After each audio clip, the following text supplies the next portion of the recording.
मी कुठल्या चिन्हावर लढणार नाही, माझाच पक्ष मान्यता प्राप्त आहे, मी माझ्या चिन्हावर लढणार आहे.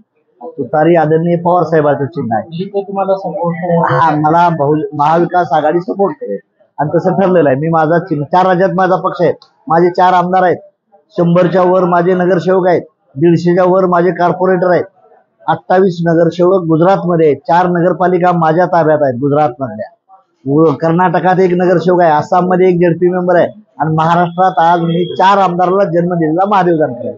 त्यामुळं पवार साहेबांनी तसं काही सांगितलं नाही, ते म्हणजे आमच्या युतीत या.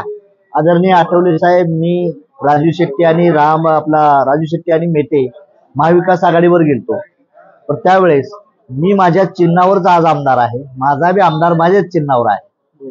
त्यामुळं माझा ते आग्रह कोण करत नाही.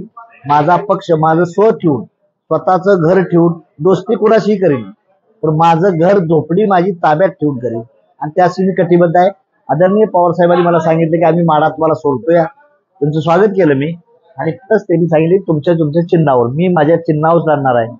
बाबासाहेब आंबेडकरला नेहरूंनी सांगितलं होतं, तुमचं हे शेड्यूल कास्ट फेडरेशन बंद करा, मी तुम्हाला देशाचा राष्ट्रपती करतो.